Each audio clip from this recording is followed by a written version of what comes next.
आज हम आपको रामायण रहस्य में जगत जननी सीता जी का परिचय कि जगत जननी सीता जी वास्तव में क्या थीं।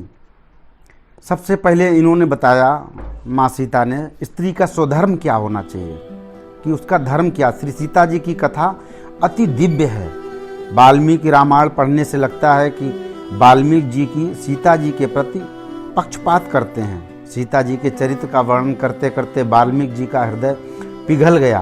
वाल्मीकि रामायण में लिखा है कि रामायण में रामचंद्र की चरित्र विशेषता नहीं, किंतु मुख्यतः सीता जी का चरित्र है। सीता जी के चरित्र को यदि रामायण से निकाल लें तो कुछ बचेगा ही नहीं। वाल्मीकि जी कहते हैं कि रामचरित्र दिव्य है, किंतु सीता जी का चरित्र अति दिव्य है। रामायण में सीता जी का आदर्श स्त्री धर्म को सिखाता है। शास्त्र में लिखा है कि पुत्र योग्य हो तो पितृकुल का उद्धार होता है, किंतु पुत्री योग्य है तो दोनों कुलों का उद्धार कर सकती है। कुछ लोग ऐसे होते हैं कि पुत्र आवे तो मिठाई बांटते हैं और लड़की आवे तो मुंह बिगाड़ते हैं। लड़की क्या बुरी है, लेकिन ऐसी अपेक्षा करते हैं कि लड़का होने से वंश चलता है, लड़का ही होना चाहिए, ऐसा आग्रह मत रखिए। शास्त्र में लिखा है कि स्त्री यदि योग्य है तो पति को भी सुधार सकती है। साधारणतः पुरुष कामांध होने से स्त्री के अधीन होता है, और इसी कारण यदि पत्नी योग्य हो तो पति को सुधार सकती है। वह पति को पाप करने से हटाकर सत्संग की तरफ ले जाती है। इस प्रकार धर्म और मोक्ष का मार्ग दिखाती है। स्त्री धर्म की श्रेष्ठ है। यदि स्त्री स्वधर्म का पालन करे तो उसको घर में ही मुक्ति मिल सकती है। स्त्री को घर छोड़कर बाहर घूमने की जरूरत नहीं है। वैसा करने से उसका पतन होता है। प्रत्येक स्त्री को घर में रहकर गृहिणी धर्म पालन करने से पवित्र रहने की अनुकूलता है। शास्त्र में कहा भी है कि स्त्री को प्रभु की प्राप्ति जल्दी हो सकती है, उसमें समर्पण की भावना ज़्यादा होती है।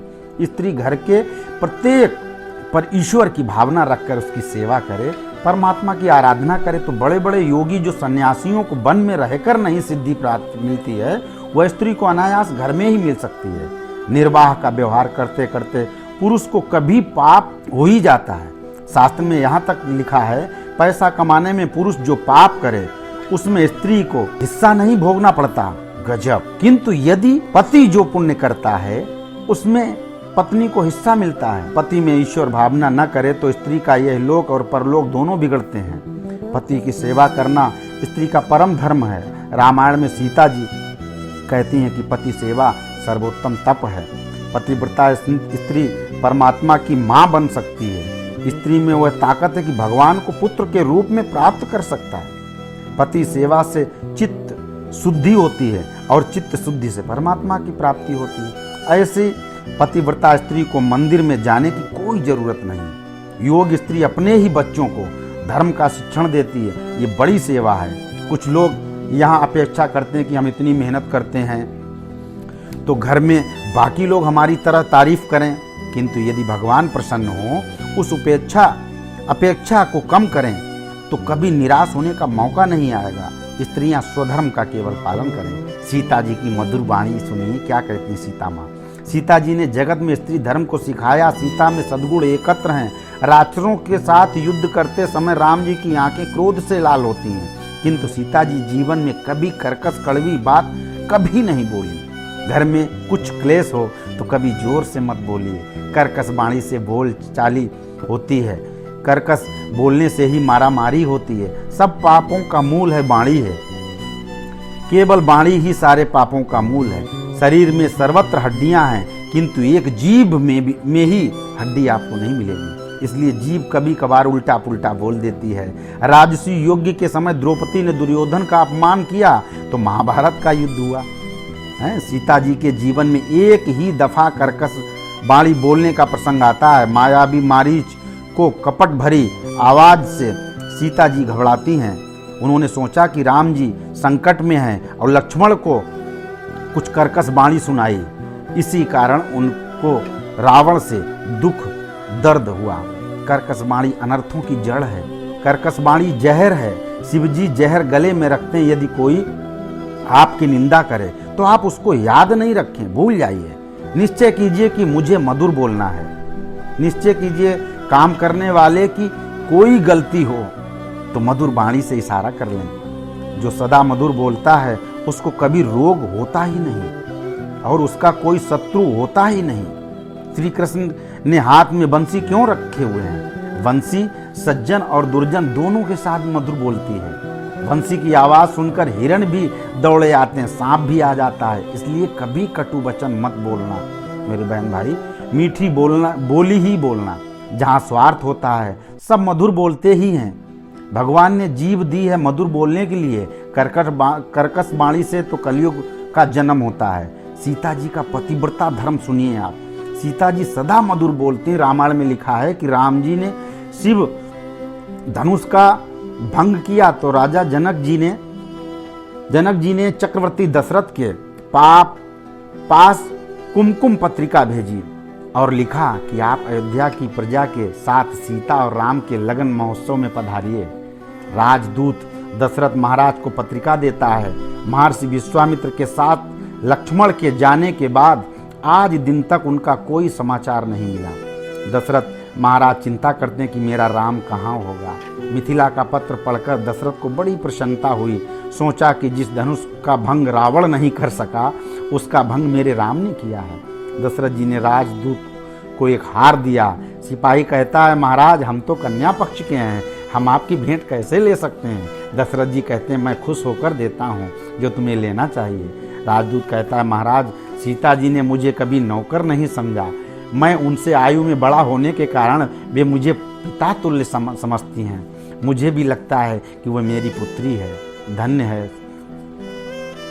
रामायण में लिखा है कि सीता जब जनकपुरी छोड़कर जा रही हैं तो घर के दास दासी पशु पक्षी सब रो पड़ते हैं। सीता जी की प्रेम की मूर्ति है।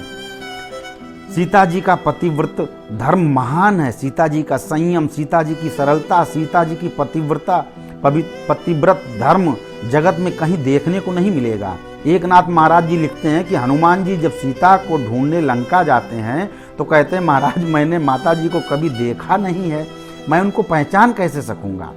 ऐसा कोई लक्षण बताइए। तब राम जी कहते हैं वह बहुत गोरी है, उसके बाल बहुत अच्छे हैं, आंख अति दिव्य हैं। हनुमान जी कहते हैं मैं तो ब्रह्मचारी हूँ, मैं किसी स्त्री के मुंह को नहीं देखता हूँ। प्रभु काम का मूल संकल्प होता है। स्त्री पुरुष किसी की देह का स्मरण न करे जब तक काम अंदर प्रवेश नहीं कर सकता। इसलिए हनुमान जी कहते हैं कि मुझे सीता का कोई ऐसा लक्षण बताइए कि जो मुझे याद रह जाए। तब राम जी कहते हैं सीता जहाँ होंगी मेरे नाम का जप करती होंगी। गजब, क्या बात कही। वहाँ की दीवालों में से श्री राम की ध्वनि तुमको सुनाई देगी, तब समझना कि यहाँ मेरी सीता जी है। लोकापवाद के कारण राम जी ने सीता का त्याग करने की सोची। तब लक्ष्मण को आज्ञा दी कि तुम सीता जी को वन में छोड़ कर आओ। सीता जी जंगल में रथ से नीचे उतरती हैं। तब लक्ष्मण जी का धीरज नहीं रह जाता, बालक की तरह रोने लगते हैं। तब सीता माता जी पूछती हैं कि क्यों रोते हो? लक्ष्मण कहते हैं कि प्रभु ने मुझे ऐसी आज्ञा दी है। माता जी कहती हैं प्रभु ने जो कुछ किया है वह ठीक ही किया होगा। पति की आज्ञा का पालन करें, ये मेरा धर्म है। किंतु मुझे दुख ये होता है कि ये ऋषि मुझे पूछेंगे कि तुम्हारे पति ने तुम्हें क्यों त्याग दिया। मुझे आत्महत्या नहीं करनी है क्योंकि मेरे गर्भ में सूर्य वंश का बीज है। मेरी फिक्र मत करो। मेरे ऊपर उनका कितना प्रेम है ये मैं जानती हूँ। मुझे यही फिक्र है कि जब अब उनकी सेवा कौन करेगा। धन्य है माँ सीते, वे किसी और स्त्री का स्पर्श भी नहीं करते हैं। आज तक मैंने तुमको नहीं बताया था, किंतु आज ये बताती हूँ कि जब मैं उनकी चरण सेवा करती हूँ तभी उनको नींद आती है। अब तुम बड़े भाई की चरण सेवा करते रहना। सीता के मन में राम जी के अनन्य प्रेम और आदर। धन्य है माँ सीता। जगत जननी सीता जी की प्रेम मूर्ति, दया का सागर। रामायण में एक प्रसंग आता है जब जयंत सीता जी के सामने अपराध करता है तब राम जी जयंत को मारने के लिए तैयार होते हैं, किंतु माता जी उनको क्षमा करती हैं। वाल्मीकि जी ने युद्ध कांड में एक वर्णन किया कि रावण के साथ युद्ध भी हुआ, राम जी ने रावण को भी मारा। हनुमान जी को अशोक वाटिका में जाकर सीता जी को ले आने की आज्ञा दी है। सीता जी वृक्ष के नीचे राम जी का ध्यान करके बैठी हैं। हनुमान जी उनको प्रणाम करते हैं और कहते हैं कि आपका दास आपको राम जी का दर्शन कराएगा, आप जल्दी पधारिए। सीता जी ने प्रसन्न होकर हनुमान जी को अनेक आशीर्वाद दिए। हनुमान जी संतों के सद्गुण हैं। कोई छोटा गांव होगा जहां राम जी का मंदिर नहीं होगा ऐसा, किंतु वहां भी हनुमान जी का एक छोटा मंदिर जरूर होगा। जब सीता जी राम जी की सेवा में लगी रहती तब हनुमान जी बालक जैसे बन जाते हैं। वे माता जी से कहते हैं कि मेरी इच्छा है, एक चीज़ मांगने की है जो आपको देनी ही पड़ेगी। सीता जी कहते हैं कि मैंने तुझे आशीर्वाद दिया है, जगत में तेरा जय जयकार होगा। हनुमान जी कहते हैं माँ, मैं जब लंका से आया था तब आपकी तो अपनी आँखों से देखा कि राक्षसियाँ आपको बहुत सताती थीं और डराती थीं। राम जी ने राक्षसों को मार दिया, किंतु ये राक्षसियाँ अभी बाकी हैं। आप आज्ञा दे तो मैं सबको मार के आऊँ। तब माता जी कहती हैं कि बैर का बदला प्रेम से देना चाहिए हनुमान जी। और ये दृष्टांत भी सिखाया कि जंगल में एक ब्याग के पीछे बाघ पड़ा था। ब्याग पेड़ पर चढ़ गया। बाघ को भूख बहुत लगी थी। पेड़ की डाल पर रीछ बैठा था। बाघ ने सोचा कि दोनों में से एक नीचे उतरेगा तो मैं उसको खा जाऊंगा।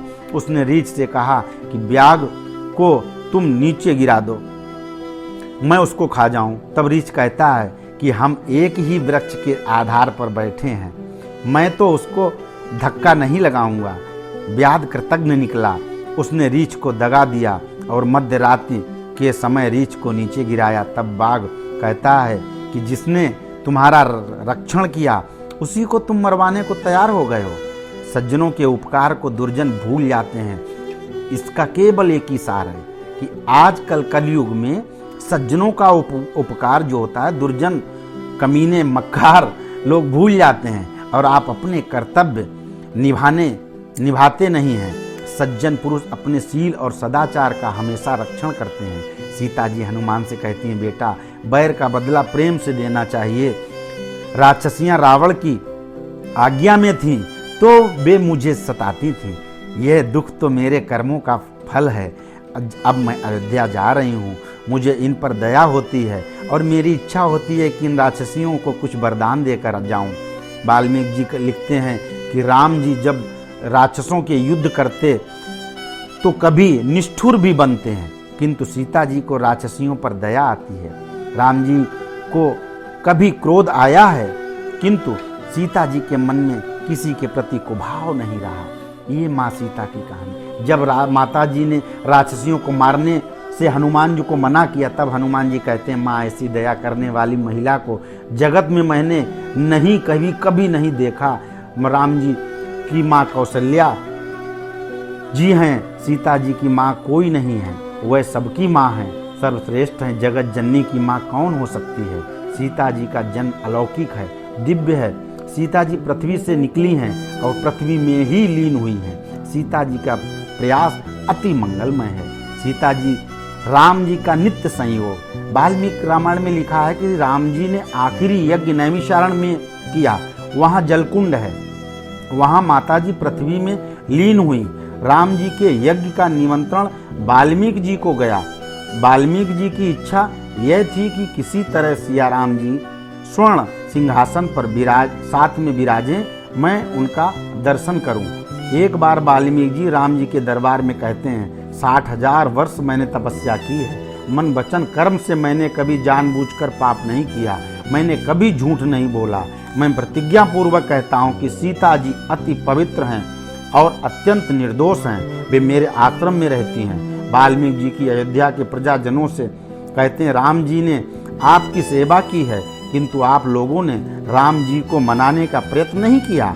मैं प्रतिज्ञा पूर्वक कहता हूँ कि सीता जी महान पतिव्रता हैं।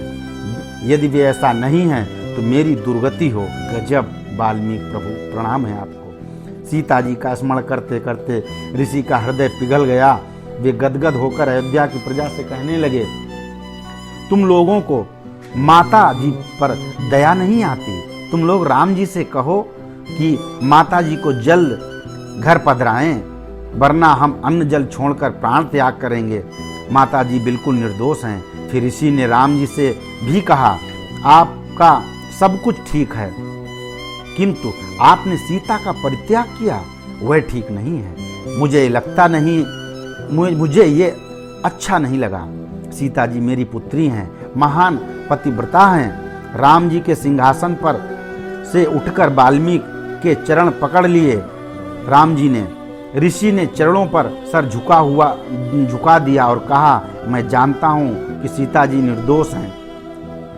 राम जी खुद बोलते हैं, किंतु अयोध्या के लोग दिल की बात बोलते हैं। प्रजा को शुद्ध चित्त चरित्र का आदर्श बताने के लिए मेरी इच्छा न होते हुए भी मैंने उनका त्याग किया। यदि सीता जी अयोध्या आकर ऐसा कोई चमत्कार दिखावें कि जिससे अयोध्या के लोगों में विश्वास हो कि वे निर्दोष हैं, तो मैं उनको वापस लेने के लिए राजी हूँ। वाल्मीकि जी के आश्रम में पधारे। वाल्मीकि अपने जब आश्रम गए, सीता जी को समझाने लगे कि तुमको एक दफा अयोध्या जाना ही चाहिए, मैं भी तुम्हारे साथ चलूंगा। फिर वाल्मीकि जी राम जी के पास पधारे और कहा कि सीता जी के लौटने का दिन निश्चय करना चाहिए। राम जी ने एक सुंदर दिन निश्चित किया। वाल्मीकि के साथ सीता जी राम जी के दरबार में पधारी। उस दिन बड़ा दरबार पूरा भरा हुआ था। अयोध्या की सारी प्रजा वहाँ सीता जी का चमत्कार देखने आ गई। धन्य है कि कितनी कुर्बानियाँ देते हैं सत्य की रास्ता पे चलने वाले। सीता जी के पास सौभाग्य से के अलंकार के बिना और कोई श्रृंगार नहीं है। राम वियोग में सीता जी ने अन्न नहीं खाया। माँ का शरीर बिल्कुल दुर्बल दिखता है। लव कुश पीछे पीछे चलते हैं। अयोध्या की प्रजा सीता का दर्शन करती है। सिंहासन पर राम जी बैठते हैं। सीता जी उनको प्रणाम करती हैं और कहती हैं, राम जी के सिवाय मैंने कभी किसी पुरुष का स्मरण नहीं किया। पतिव्रता धर्म का पालन ही किया है। वाणी वर्तन और विचार से भी राम जी का ही चिंतन किया है। यह सब जो मैं कहती हूँ यदि सत्य है तो हे पृथ्वी माँ, तू मुझे रास्ता दे। मुझे इस जगत में रहना नहीं। गजब क्या सीन रहा होगा। आप सब भाई विचार करिए कि ये नहीं कहा कि मुझे राम जी के बोले अब इस संसार में नहीं रहना हमें। अगर हमने ये सब किया हो तो हे पृथ्वी माँ मुझे जगह दे दो। धन्य है मेरी सीता माँ।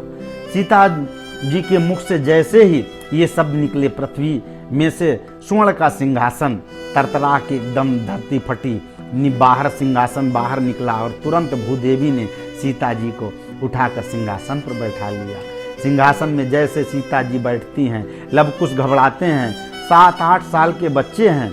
माँ ने आशीर्वाद देकर कहा, बेटा राम जी तुम्हारे पिता हैं, उनकी सेवा करना। सब देखते ही रह गए और सिंहासन के साथ, मेरी वाणी बंद हो रही, सिंहासन के साथ सीता जी पृथ्वी में लीन हो गई। सीता जी का चरित्र अति दिव्य है। उनका जन्म, उनका जीवन, उनके आचरण, उनके वचन, उनकी आखिरी लीला सब दिव्य है। जो स्वधर्म का पालन करेगा उसका नाम भगवान को अच्छा लगता है। नाम धर्मानुकूल होना चाहिए। घर में पति बीमार हो और पति सेवा छोड़कर पत्नी को मंदिर जाने का मन करे, यह ठीक नहीं है। फिर भी यदि पत्नी दर्शन करने मंदिर जाए तो भगवान उसकी सेवा को स्वीकार नहीं करते हैं। सिया राम जी स्वर्ण सिंहासन पर सदा विराजते हैं। उनका नित्य का संयोग है। उनका वियोग कभी होता ही नहीं। सच्चे वैष्णव श्री वैष्णव सतत सिया राम जी का ही दर्शन करते हैं। जय सीता माँ। ये सबको आपको सुनने के लिए हमारे चैनल के साथ बने रहें।